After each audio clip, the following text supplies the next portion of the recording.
So as I had promised, I said I was going to make a video in which I will give tips on how to make a CV that most employers wouldn't be able to ignore, except they have personal beef with you.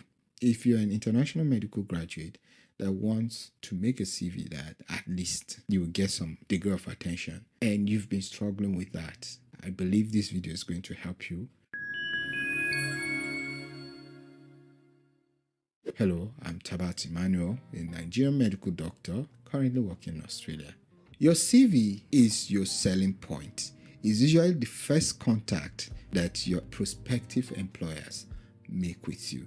That's what they see before they meet you.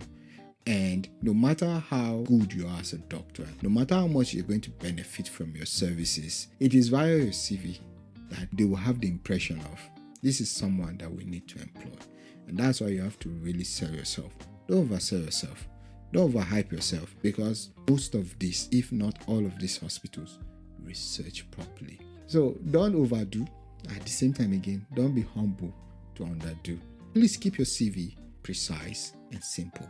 There are some things that you think might be important, but actually are not, like your date of birth, your marital status.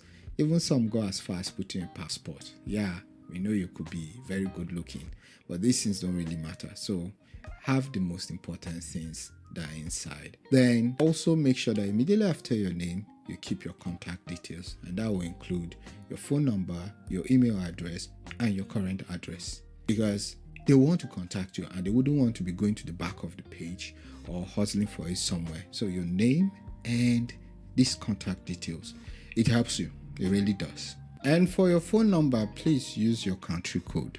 For Australia, the country code is +61. Nigeria is +234. Then you input the rest of the numbers.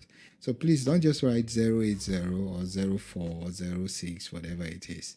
Ensure that you put the country code too, in case they need to reach out to you via call or via text message. The next point is you have to make a very strong, detailed, concise summary of yourself. Maybe 3 or 4 lines. In the paragraph, you could list about 3 to 4 clinical skills that you've acquired, your career goal, what you want to contribute to the Australian healthcare system. For example, you could be, I'm an international medical graduate, or I am an IMG who is experienced in this, and this. My career goal is this, and I want to contribute to the Australian healthcare system. Simple. No need to drag it. You don't need to talk about where you come from, like I'm from Nigeria or from wherever. They're not really interested in that. These points that are listed, if you do them well, would help you. Then immediately after that, your AMC status, very important. Put it there. So if you had written only AMC 1, put it down. You had written AMC 1, so date, and you had passed. I also include your MBBS. Please, these two are usually sufficient. Some add extra, maybe other qualifications like BLS, ATLS. You could keep that at the back because they want to know whether you've passed and you're eligible for APRA registration immediately. That's very important. So that's why you need to do that. The 2 foundations, as I stated in a previous video of mine, you're a qualified medical doctor and you've passed at least the AMC 1. For some hospitals that need both AMC 1 and 2, and you have the AMC 1 and 2, state them when you wrote them and the results. Then the next point is your job experience, and this one is usually in a reverse chronological order. So that means you start from the latest to the earliest. Where you're currently working will be the first one. You state first the place of practice, your position, and the dates. And usually for the dates, you must not write the day, but you should write the months and the year. Maybe from March 2022 to current date. After that, the next one you're going to list is going to be the job you had done before then, your position, and the date too. So please make sure that you write the month and the year. It's very important. I'm stressing that because you get why.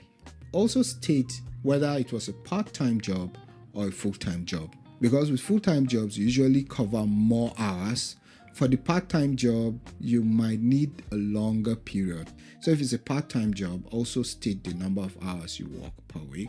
But full-time jobs usually doesn't need that at all. So please don't forget that too. The next one is you highlight your achievements. So if you're someone that has published an article or you've attended some certain conferences, you can do that. If you see these bulky ones are like icing to an already beautiful cake. The initial ones are the ones that capture the attention of your prospective employers. These ones now start, okay, we're interested in this guy or this lady and she seems to have more. So that's when you start stating these ones there. Please state them, sell yourself.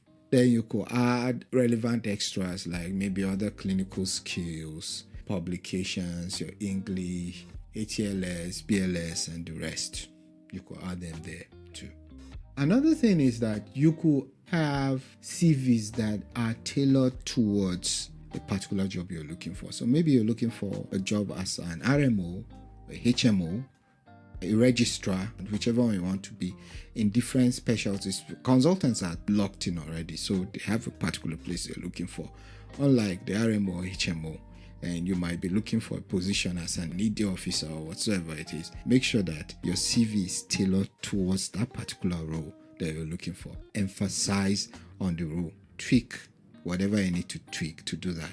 Same with your cover letter. The cover letter is a different gist altogether. Then use professional fonts. Use clear fonts. Make sure there are no grammatical errors. Very important. The fonts should be consistent. The spacing should be consistent too. Extremely important. Don't beautify things. Don't make multicolored stuff. They are not important at all. Keep it professional. Keep it simple. Keep it concise. And at that point in time, I must add that read it multiple times and let someone else read your CV too. Let someone do that. In fact, if you have more than one person reading your CV, it helps you very well. Then, the last thing I'm going to add in that CV is that you should have very relevant referees. That is very important. So if you're looking for a job as an emergency or an ED medical officer or an ED registrar, then among your referees, you don't have someone that's an ED physician. It doesn't make sense. If you have that, that really boosts your chance. If you even have, in addition to that, a trauma surgeon as your referee, that boosts your chances too.